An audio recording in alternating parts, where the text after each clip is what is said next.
굿모닝, 좋은 아침입니다. 오늘은 2월 16일 월요일입니다.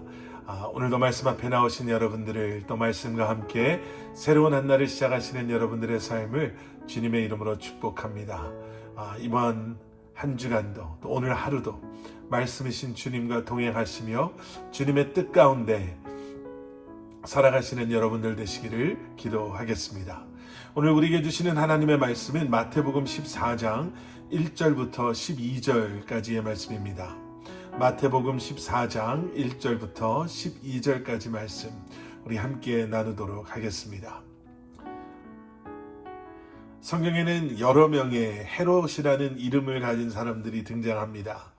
아마 그 중에서도 가장 잘 알려진 우리에게 익숙한 헤롯은 예수님께서 이 땅에 태어나셨을 때 유대의 왕이었던 헤롯 대왕일 것입니다. 오늘 본문에 나오는 이 분봉왕 헤롯은요, 바로 그 헤롯 대왕의 아들 헤롯 안티파스입니다. 이 분봉왕 헤롯은요, 오늘 본문에서 우리가 보게 되는 것처럼 세례 요한을 처형했던 그러한 사람으로도 잘 알려져 있습니다. 이 헤롯의 생일 잔치가 열렸습니다. 갈릴리 지역에 내노라 하는 사람들, 또 로마의 관리들이 그 잔치에서 먹고 마시며 즐기고 있었습니다.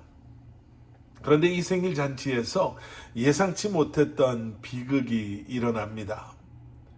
이 헤롯 왕이 자신의 이복 동생인 빌립의 아내였던 헤로디아를 아내로 삼죠.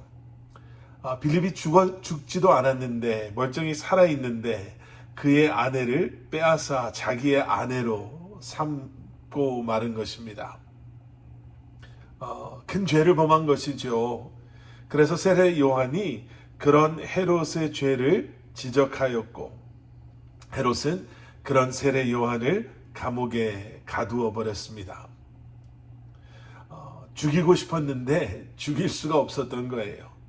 왜냐하면 세례 요한이 하나님의 사람임을 그도 알았고, 또 수많은 사람들이 그러한 세례 요한을 따랐기 때문에 함부로 세례 요한을 죽였다가는 백성들의 반란을 그가 감당할 수 없었기에 그냥 감옥에만 가두어 놓았습니다. 그런데 그것은 헤롯만의 생각이 아니었습니다. 헤롯이 아내로 삼았던 헤로디아도 헤롯과 다르지 않았습니다. 헤로디아가 결혼했던 빌립은 사실 헤로디아의 삼촌이 되는 사람이었죠. 그리고 그 빌립이 죽지도 않았는데 헤로디아는 빌립보다 더 높은 자리에 있었던, 더 큰 권력을 가지고 있었던 헤롯 안티파스와 결혼을 한 거예요. 그리고 그런 잘못된 결혼을 지적하는 세례 요한을 헤로디아는 증오했습니다. 한을 품었다고 해야 하나요? 내가 이 사람을 절대로 가만두지 않겠다. 하나님의 사람을 두렵게 생각하지 않았던 헤로디아는요, 세례 요한을 죽일 기회를 기다리고 있었습니다. 그리고 그 기회가 헤롯의 생일 잔치에서 예상치 못하게 찾아오게 됩니다.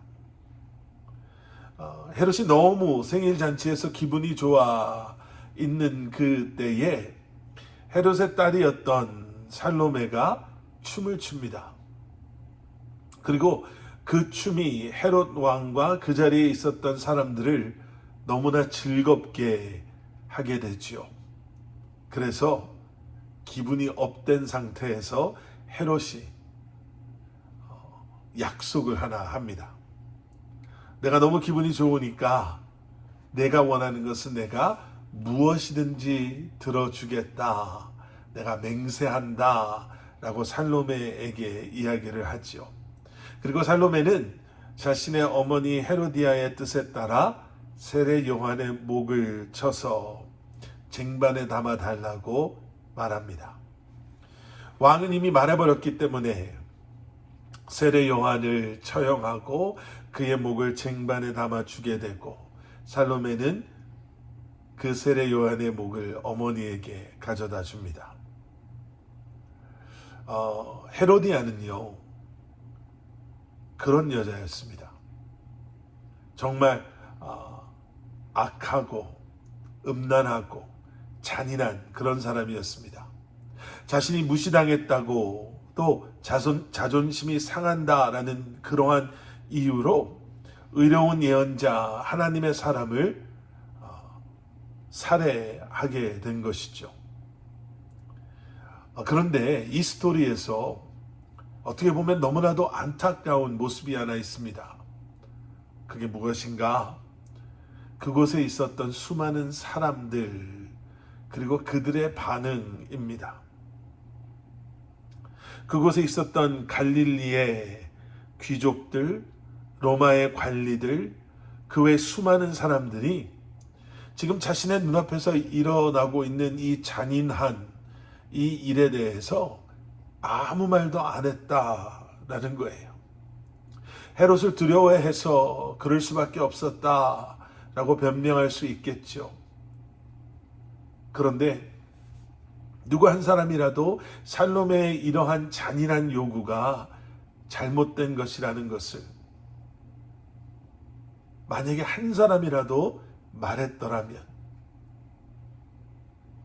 만약 한 사람이라도 죄가 죄인 것을, 또 세례 요한이 이러한 처형을 받을 만한 죄를 짓지 않은 사람이라는 것을 누구 한 사람이라도 왕에게, 왕이시여, 왕이 지금 이런 잔치에 흥분된 상황 속에서, 술 취한 상황 속에서 그렇게 약속하신 것은 우리가 시간이 좀 지나서 다시 한번 생각해 볼 필요가 있을 것 같습니다 라고 그렇게라도 이야기를 했더라면, 불의 앞에서 굽히지 아니하고 하나님의 말씀을 증거할 수 있는 사람이 한 사람이라도 있었다면 어떠한 결과가 있었을까? 여러분, 우리는 너무나도 악한 시대에 살아가고 있습니다. 세상 속에서 하나님의 말씀이 점점 묻혀가고 사라져가는, 누구도 듣고자 하지 않는, 자신의 감정대로, 자신의 생각대로, 기분대로, 이것이 하나님 보시기에 악한 것인지 음란한 것인지, 이것이 하나님 보시기에 잔인한 것인지, 이런 것 따져보지 아니하고 즉흥적으로 감정대로 원하는 대로 살아가는 사람들 사이에 우리가 살아가고 있습니다. 우리까지 침묵한다면 이제는 더 이상 누구도 하나님의 말씀을 들을 수 없는 그러한 시대가 될 수도 있습니다. 하나님의 말씀을 끝까지 선포하고 증거할 수 있는, 불의 앞에 굽히지 아니하고 죄가 죄인 것을 분명하게 말할 수 있는, 세상을 두려워하지 아니하는, 오직 하나님만을 두려워하고 하나님 앞에 온전히 서기를 결심하고 결단하는 그러한 사람들이 저와 여러분들이 될 수 있기를 소원합니다. 끝까지, 마지막까지 우리를 통해서 하나님의 말씀이 선포되어질 수 있기를 기도합니다.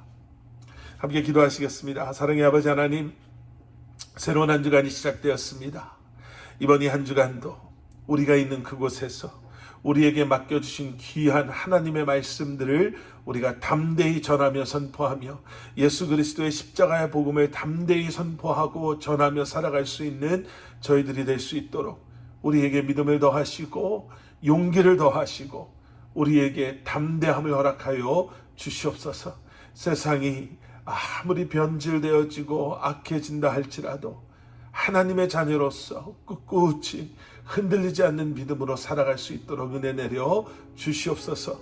예수 그리스도 이름 받들어 간절히 기도드려 싸움나이다. 아멘.